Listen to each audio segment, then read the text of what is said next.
तो ये 17 में थे अपन लोग रिपोर्टेबल सेगमेंट। मैंने बोला कैसा रहता है कि अब आपने ज्योग्राफिकल लोकेशन के हिसाब से बोले 4 सेगमेंट सिलेक्ट कर लिए, western India, eastern India, northern India, southern India. ये 4 आपने सिलेक्ट कर लिए ना। अभी चारों सेगमेंट के हिसाब से आपको सेगमेंट का रेवेन्यू, सेगमेंट का एक्सपेंस, सेगमेंट का रिजल्ट, सेगमेंट के एसेट्स और सेगमेंट की लायबिलिटी, ये पांचों चीजें आपको हर सेगमेंट के लिए अलग अलग बताना पड़ेगा। क्या 5 चीजें बोली मैंने? सेगमेंट रेवेन्यू मतलब gross receive, segment expenses, segment के एक्सपेंसेस, हाँ पूरे कंपनी के नहीं, सेगमेंट के रेवेन्यू, सेगमेंट के एक्सपेंसेस, और रिजल्ट्स, रिजल्ट्स मतलब रेवेन्यू माइनस एक्सपेंसेस, सेगमेंट के एसेट्स और सेगमेंट की लायबिलिटी। ये पांचों चीजें आपको ये चारों सेगमेंट के लिए अलग अलग बताना पड़ने वाला है। समझा क्या? तो ये चारों सेगमेंट आपके रिपोर्टेबल सेगमेंट है जो आपने आइडेंटिफाई करे हुए ज्योग्राफिकल लोकेशन के हिसाब से।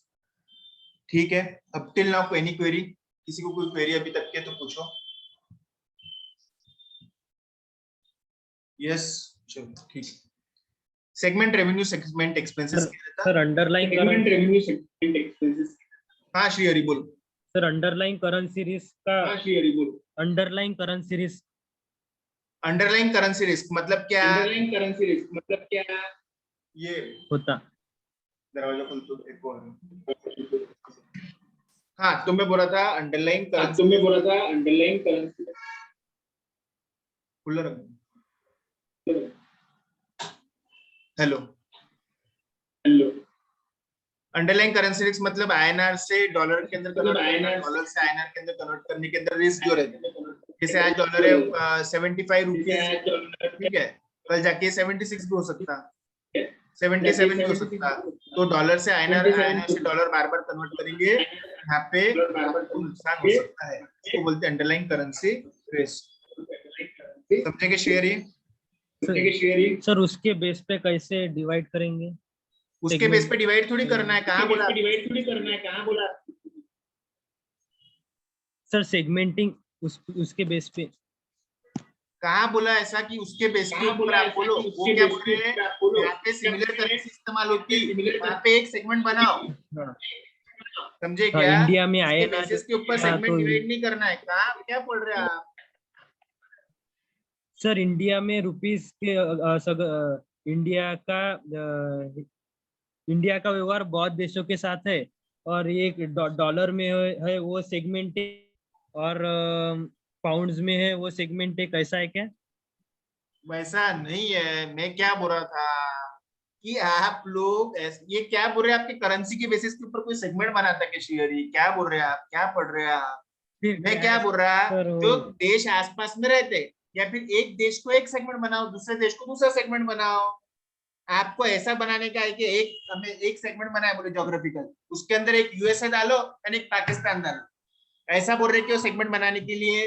नहीं, वो क्या बोल रहे हैं, यूएसए और रिलेटेड कंट्रीज का एक सेगमेंट, यूरोप का एक सेगमेंट, पाकिस्तान, इंडिया, नेपाल का जिनकी करेंसी लगभग सिमिलर है उनका एक सेगमेंट। समझ में आ रहा क्या? ऐसा करना पड़ता है जिनके यहाँ पे करेंसी लगभग सिमिलर है।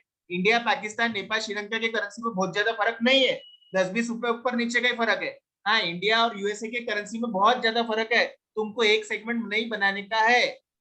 समझ में आ रहा क्या? तो इंडिया का रिलेटेड पार्टीज का, इंडिया के साथ में जो छोटे मोटे कंट्रीज है आजू बाजू में, उनका मिला के एक सेगमेंट, यूरोप के कंट्रीज का एक सेगमेंट, यूएसए का एक सेगमेंट। मेरे दरवाजा लगा। समझे क्या?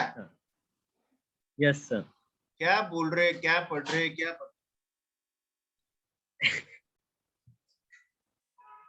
सेगमेंट रेवेन्यू और सेगमेंट एक्सपेंसेस, ठीक है। क्या रहता रेवेन्यू? समझता क्या आप लोगों को? अच्छा, रेवेन्यू और प्रॉफिट सेम रहता कि अलग अलग रहता? कोण बताएगा? बोलो तो।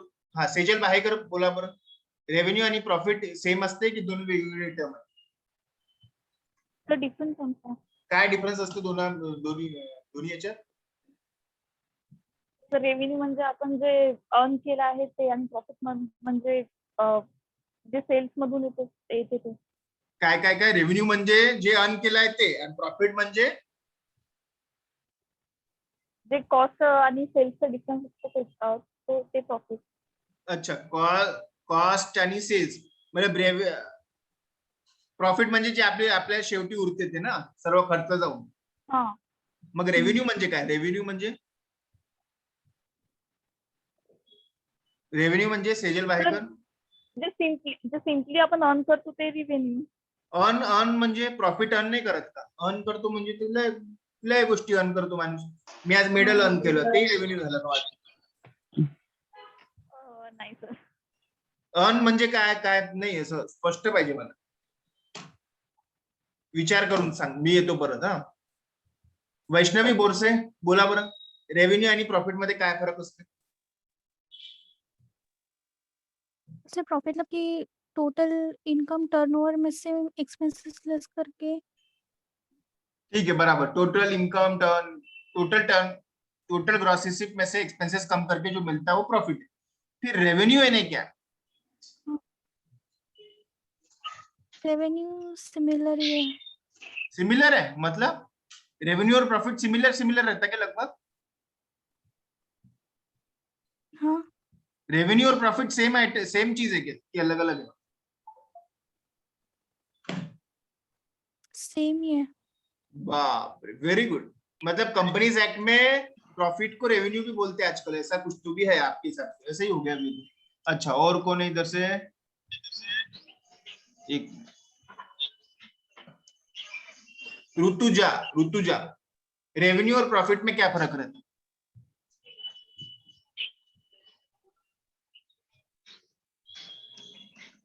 ऋतुजा, ऐकू येते का माझा आवाज? Yes sir. हा, रेवेन्यू आणि प्रॉफिट मध्ये काय फरक आहे? रेवेन्यू मतलब जो अपन सेल से अर्न करते या फिर इंटरेस्ट वगैरह अर्न करते उसको रेवेन्यू बोलते हैं. और प्रॉफिट मतलब नेट रहता, मतलब कॉस्ट माइनस करके. नहीं पता ये कि रेवेन्यू और प्रॉफिट में का स्पष्ट डिफरेंस बताओ ऋतुजा. बोलो यार, इंटर में इतना तो पता होना चाहिए यार, रेवेन्यू और प्रॉफिट. सर प्रॉफिट revenue मतलब जो total नेट रहता. ऋतुजा बोलो. हाँ, क्या बोल रहे हैं आप? प्रॉफिट मतलब जो इनकम में से एक्सपेंस माइनस वेरी करके जो गुड, वेरी नेट गुड. आता. Best answer. इनकम में से एक्सपेंस माइनस करते. Very good, great answer. फिर सिर्फ रेवेन्यू का मतलब बताओ मेरे को. प्रॉफिट आपने बोल दिया जो बचे हुआ है, रेवेन्यू माइनस एक्सपेंस. रेवेन्यू का मतलब बताओ क्या रहता? रेवेन्यू मतलब जो सेल से अर्न करते. Very good. सेल से जो अर्न करते हैं, जिसको अपन लोग ग्रॉस रिसीप्ट भी तो बोलते हैं रे बाबा. जितना तुमने कमाया, कल ही तो देखा है यार AS9 अपन लोगों ने. रेवेन्यू मतलब क्या? कैश या फिर एनी अदर फॉर्म में कंसिडरेशन जो मिल रहा है आपको तीन एक्टिविटीज से: sale of goods, rendering of services और use of enterprise resources by third party. कल ही तो देखा. जो कैश आपको मिल रहा है, ग्रॉस रिसीप्ट, को आप लोग क्या बोलते हैं? रेवेन्यू. सिंपल. इससे सिंपल क्या रह सकता? रेवेन्यू मतलब टॉप लाइन, सेल का जो फिगर दिखता है ना उसको रेवेन्यू बोलते हैं. और आखिरी में जो प्रॉफिट जो दिखता है ना वो रिजल्ट बोलते हैं. सबसे ऊपर जो P&L में क्रेडिट साइड जो दिखता है वो उसको सेल, जिसको अपन लोग बोलते हैं ना, वो ही तो रेवेन्यू है. और क्या कुछ अलग नहीं है. दिमाग में क्लियर कर लो. ठीक है. Gross receipt. ठीक है. Portion of the enterprise revenue that is directly attributable to the segment. जैसे एक आपने बनाया कि WIRC नाम का एक सेगमेंट है. ठीक है. WIRC नाम का एक वेस्टर्न इंडिया का सेगमेंट है. तो वेस्टर्न इंडिया के अंदर जितने ग्रॉस रिसिप्ट है उसको आप लोग क्या बोलने वाले हैं? एंटरप्राइज का नहीं रेवेन्यू, सेगमेंट का रेवेन्यू, क्योंकि वो WIRC के अंदर वाला है. सिर्फ WIRC के स्टूडेंट से मिलने वाला रेवेन्यू है. Relevant portion of the enterprise revenue that is allocated to the segment. जो ICI ने कमाया WIRC के बेसिस के ऊपर, या फिर ICI के पास में जो है WIRC का, वो भी आपको यहाँ पे लेना है. मतलब पहली बात, डायरेक्टली जो WIRC ने कमाया वो, ICI ने WIRC के नाम पे कमाया, वो जो ICI को एलोकेट करना है WIRC के नाम पे वो. ठीक है. और तीसरी बात, revenue from the transaction with other segment. WIRC और SIRC के बीच में जो भी ट्रांजेक्शन होता होगा उसका भी इंटर सेगमेंटल रेवेन्यू, तीनों चीजें लेना है. समझ में आ रहा क्या?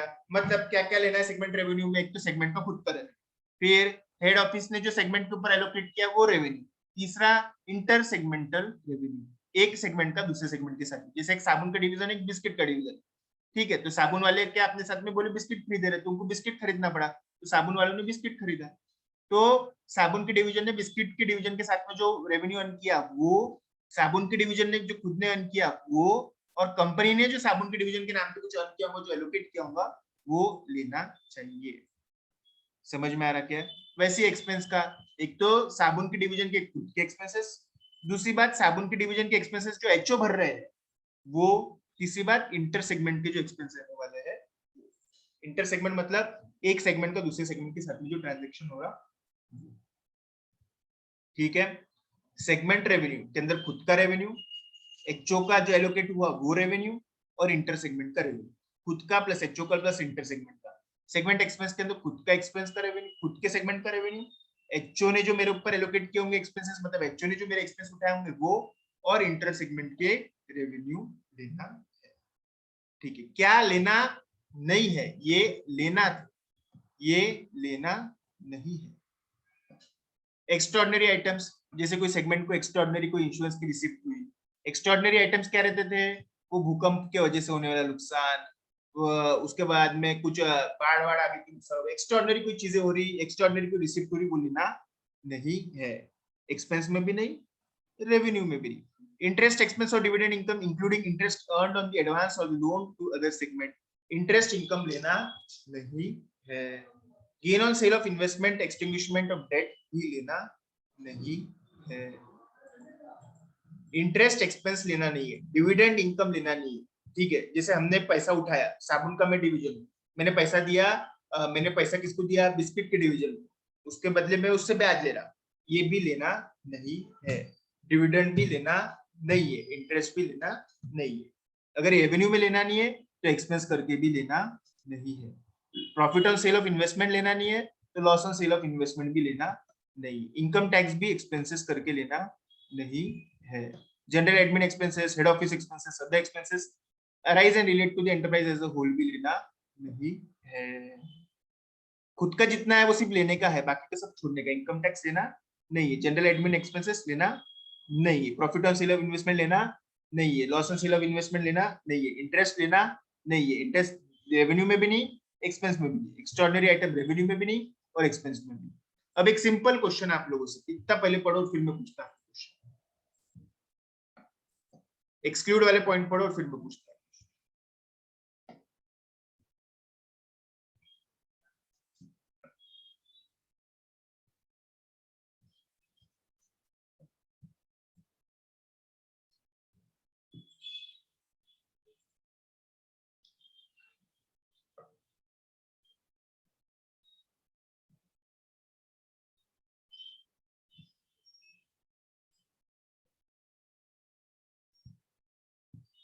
ठीक, मेरा सिंपल क्वेश्चन है आप लोगों से कि इनकम टैक्स का एक्सपेंस कोई सेगमेंट में क्यों नहीं लेना, या फिर profit on sale of investment है, loss on sale of investment है, जनरल एडमिन एक्सपेंसेस है, ये क्यों नहीं लेना चाहिए सेगमेंट में, बताओ तो। ये से नहीं पड़ी, कौन बोल पाएगा?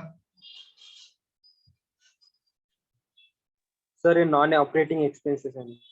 नॉन ऑपरेटिंग एक्सपेंसेस है, या फिर इतना खास नहीं है आंसर। और बोलो, एक बहुत अच्छा वर्ड आता है उसके लिए, बोलो। Regular course of action. Regular course of, ठीक है। और क्यों नहीं ले रहे इनकम टैक्स? इनकम टैक्स क्यों नहीं ले रहे? जनरल एडमिन क्यों नहीं ले रहे? Profit on sale of investment क्यों नहीं लेना चाहिए कोई सेगमेंट? यस, और कौन बोलेगा? बोलो। सर जनरली इनकम टैक्स पूरे एंटरप्राइज से कैलकुलेट होता है इसलिए। Income tax as a enterprise whole को भरना पड़ता है इसलिए, ऐसा बोलो ना आप? Yes sir. ठीक है, और किसका आंसर है बताओ? सर ये रेवेन्यू नेचर के नहीं है एक्सपेंसेस। रेवेन्यू नेचर के एक्सपेंसेस नहीं है मतलब? Losses on sale of investment तो कैपिटल एक्सपेंडिचर हो गया ना। नहीं, वैसा कुछ नहीं है। हाँ देखो, मैं क्या बोल रहा, सिंपल सी बात बताता आप। मेरे को एक बात बताओ, ये जो पैसा जो सेगमेंट कमा रहा है उसको कहीं ना कहीं इन्वेस्ट करेगा या फिर उसको कहीं ना कहीं लोन देगा? इन्वेस्ट करेगा, डिविडेंड मिलेगा, प्रॉफिट होगा, लॉस होगा, या फिर कहीं किसी को पैसा दिया, एक सेगमेंट ने दूसरे सेगमेंट को पैसा दिया तो इंटरेस्ट मिलेगा। ये तो क्या हो गया, घर का पैसा घर में ही है ना। समझ में आ रहा क्या? पहली बात देखो, एक सेगमेंट दूसरे सेगमेंट को पैसे दे रहा है या फिर इन्वेस्ट कर रहा है, ये सब बातें क्या हो गया, घर के पैसा घर में ही। समझ में आ रहा क्या है? एंड ये जो पैसा है ना, ये सेगमेंट का नहीं है, ये पैसा सेगमेंट का नहीं है, ये एज अ होल कंपनी का पैसा है। समझ में आ रहा है? तो कंपनी के बैलेंस शीट में ये ऊपर दिखना चाहिए। सेगमेंट की बैलेंस शीट अपन लोग बना भी रहे, रिजल्ट बता भी रहे, लेकिन क्या सेगमेंट के पैसे है क्या? Of course not. समझ में आ रहा है कि सेगमेंट के पैसे ही नहीं है, ये पूरे हेड ऑफिस का है पैसा। समझ में आ रहा है कि हेड ऑफिस का पैसा है, ये सेगमेंट का नहीं है ये पैसा। मालक कौन है? Head office. अपन सिर्फ रेवेन्यू, रिजल्ट, एक्सपेंसेस देख रहे हैं। ये सब जो चीजें जैसे इनकम टैक्स हो गया, अब देखो हर सेगमेंट के पास में तो पैन ही नहीं रहता। पैन तो क्या रहेगा, कंपनी के पास में एक ही पैन रहेगा ना। तो इनकम टैक्स हेड ऑफिस का खर्चा है, पैसा भी हेड ऑफिस का ही है। वो जो भी प्रॉफिट सेल होगा वो भी हेड ऑफिस का है, आपका नहीं है। एक सेगमेंट दूसरे सेगमेंट को पैसा दे रहा, अरे बापा ये तो घर के घर में क्या पैसा लेते क्या? आपने आपके भाई को पैसा दिया, उसके ऊपर ब्याज वसूल करते क्या आप? नहीं, तो वो लेना भी नहीं चाहिए। General admin expenses, head office के एक्सपेंसेस, ये सब हेड ऑफिस के खर्चे हैं, ये हेड ऑफिस की बातें हैं, अपने किससे कोई लेना देना नहीं। Gain on sale of investment क्यों नहीं ले रहे अपन लोग? इन्वेस्टमेंट करना काम अपना नहीं है, ये हेड ऑफिस के पैसे हेड ऑफिस देखेगा। आप पैसा कमाते हो सेगमेंट में, बस पैसा कहाँ वापरना, कैसे वापरना, क्या ब्याज लेना नहीं लेना, हेड ऑफिस के ऊपर छोड़ दो, उनके बैलेंस शीट का मैटर है वो, अपना कोई भी लेना देना उसमें नहीं है। Getting my point? किसी को कोई क्वेरी इसमें? अभी क्या बोला मैंने? ये सब हेड ऑफिस के ऊपर छोड़ दो। इनकम टैक्स आप थोड़ी भर रहे हैं, पैन है हेड ऑफिस का है, वो देखेंगे। Profit on sale of investment, loss on sale of investment आपका पैसा थोड़ी है, हेड ऑफिस का पैसा है, वो चला रहे आपको, उनका पैसा है, वो देखते बैठेंगे, प्रॉफिट लॉस वो लेंगे। इंटरेस्ट इनकम, डिविडेंड इनकम, एक से दूसरे को पैसा दिया जिसके ऊपर ब्याज कमा रहे, कुछ नहीं देना है, कुछ नहीं देना है, लेना ही नहीं है। अल्टीमेटली ये सब जो इंटर सेगमेंट चीजें रहती है ना, ये एलिमिनेट हो जाती है। कंपनी के कंपनी में एक दूसरे को पैसा दे रहे तो ब्याज लेते क्या? नहीं, ये सब एलिमिनेट हो जाता। एक जगह एक्सपेंस दिखेगा इंटरेस्ट, दूसरे सेगमेंट में वो इनकम दिखेगा, आपस में कट के वो एलिमिनेट हो जाता है कंसोलिडेटेड फाइनेंशियल स्टेटमेंट बनाते समय। Getting my point? कंसोलिडेटेड बनाते समय वो एलिमिनेट हो जाता है। अब मेरे को एक बात बताओ, इंटरेस्ट इनकम, डिविडेंड इनकम लेना तो नहीं, लेकिन कंपनी कौन सी है? बजाज फाइनेंस। इसका काम ही क्या है? लोन के ऊपर पैसा बांटना। तो उनके लिए तो इंटरेस्ट इनकम उनका क्या हो जाएगा बताओ तो? उनको लेना पड़ेगा कि इंटरेस्ट इनकम? बजाज फाइनेंस की अगर मैं बात कर रहा तो बोलो। यस सर, क्यों? ऑपरेटिंग क्योंकि उनका रेगुलर कोर्स ऑफ एक्शन ही, उनकी ऑर्डिनरी एक्टिविटी ही पैसे लोन पे बांटना है। तो interest income, dividend income, interest expense जो भी रहेगा, एक्सपेंस रिलेटिंग टू फाइनेंसिंग लेना पड़ेगा। डिविडेंड नहीं, सॉरी, इंटरेस्ट से रिलेटेड खर्चे। समझ में आ रहा क्या? तो इंटरेस्ट लेना पड़ेगा। क्यों? क्योंकि उनकी एक्टिविटी ही फाइनेंशियल नेचर की है, लोन देने की है। समझ में आ रहा क्या? हाँ, देखो, interest expense related to overdraft and other operating liabilities identified to particular segment should be included as a part of segment expenses only if. Interest लेना देना कब इंक्लूड करना?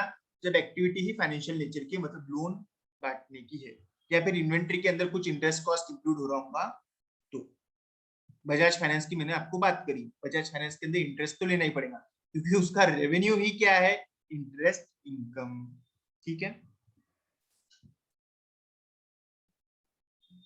Items in B and C exclusion part above on both sides of the table are included only when the segment operation are of primarily financial nature. ये कब include होंगे? जब Bajaj finance की बात चालू है तो उसमें वो include हो जाए। Sometimes costs are incurred at the enterprise level on the behalf of the segment. Head office ने आपके लिए खर्चा किया तो आपको वो लेना पड़ेगा as a directly attributable या फिर allocated cost. ठीक है? किसी को कोई डाउट इसमें अभी तक के? इंटरेस्ट सर एक्स्ट्राऑर्डिनरी, हाँ, एक्स्ट्राऑर्डिनरी आइटम मतलब क्या? नहीं, रिवेन्यू कैसा होता है? वो हमारा है ना, कैसा हुआ मालूम है क्या? हमारी दुकान, सॉरी, हमारा जो स्टॉक था 3 करोड़ का इंश्योरेंस था उसका, ठीक है। एक साथ बारिश आई और कुछ खराब हुआ, वो सब खत्म हो गया स्टॉक, तो हमको रेवेन्यू का क्लेम, इंश्योरेंस का क्लेम मिला, 3.5 करोड़ का, 4 करोड़ का, जो भी क्लेम मिलता हो, इंश्योरेंस का क्लेम मिलना, ये एक्स्ट्राऑर्डिनरी आइटम है। ठीक है। जैसे फायर, श्रीहरि, फायर लगना, बाढ़ आना, भूकंप आना, ये एक्स्ट्राऑर्डिनरी एक्सपेंस है।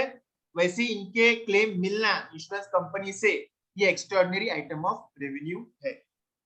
समझे क्या? भूकंप, बाढ़, फायर ये रोज नहीं लगता, वैसे इनका क्लेम भी रोज नहीं मिलता।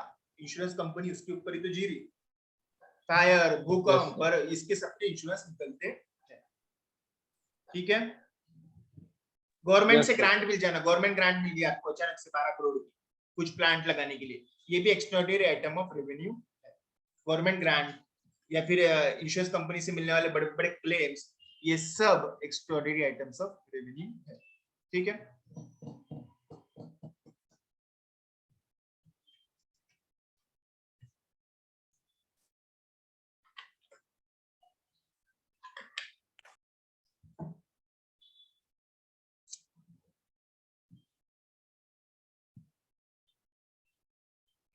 ठीक है, देखते हैं और बाकी बातें। सेगमेंट एसेट, सेगमेंट लायबिलिटी फटाफट कर लेते हैं। सेगमेंट एसेट मतलब ऑफ कोर्स जैसे हमने साबुन बनाते हैं तो हमारे साबुन बनाने की यूनिट की कुछ मशीनरीज है, कुछ एसेट्स है, ये सब हमारे डायरेक्टली एट्रीब्यूटेबल सेगमेंट है, ठीक है।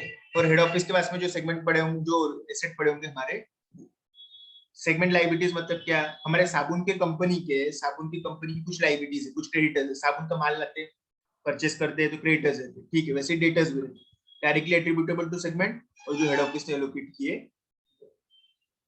Current asset, tangible asset, intangible assets used in operating activities of segment. Operating मतलब उसके प्रोडक्शन के अंदर इस्तेमाल होने वाले। हमारे कुछ डेटर्स है वो यहाँ पे आएंगे, हमारे कुछ क्रेडिटर्स है वो यहाँ पे आएंगे, ओके। प्रोविजन फॉर वारंटीज है वगैरह वगैरह, कोई भी सब जो मेरे सेगमेंट से रिलेटेड है वो यहाँ पे है, जो मेरे सेगमेंट से रिलेटेड नहीं है वो यहाँ पे नहीं है। अब क्या आता है वो तो देखा, क्या नहीं आएगा, ऑफ कोर्स इनकम टैक्स के एसेट, एडवांस टैक्स वगैरह, ये सब क्यों नहीं आता बताओ, तो इनकम टैक्स के एसेट भी नहीं आते और इनकम टैक्स की लायबिलिटीज भी नहीं आती, क्यों? अगेन सेम बात, पैन नंबर आपका नहीं रहता, एंटरप्राइज का रहता है, इनकम टैक्स की लायबिलिटी भी सेगमेंट के हिसाब से नहीं भरना पड़ती, पूरे एंटरप्राइज एज अ होल भरना पड़ती है। एसेट यूज फॉर जनरल और एचओ पर्पस, मेरे पास में एसेट पड़े लेकिन मैं इस्तेमाल नहीं करता, वो एचओ के मेरे पास में नहीं है। Borrowing and other liabilities that are incurred for financing rather than operating purposes, मतलब क्या हो गया, कुछ एसेट्स खरीदने के लिए लोन लिया हुआ है लेकिन एंटरप्राइज ने लिया हुआ है, मेरे लिए वो नहीं है, मेरे लिए सिर्फ क्रेडिटर्स, करंट लायबिलिटीज वगैरह ये सब आने वाली है। स्टॉक खरीदने को सीसी की लिमिट है वो सब आने वाली है, लेकिन कुछ एसेट खरीदने के लिए टर्म लोन वगैरह लिया हुआ है कंपनी एज अ होल ने, तो मेरे पास में वो नहीं है, ठीक है। कोई एसेट है जो दो सेगमेंट को मिला के है तो आपने उसको बराबर जॉइंटली उसको एलोकेट करना चाहिए, ठीक है। इतना आप पढ़ो, बाकी का अपन लोग देखते बात, okay. Have a great day, thank you.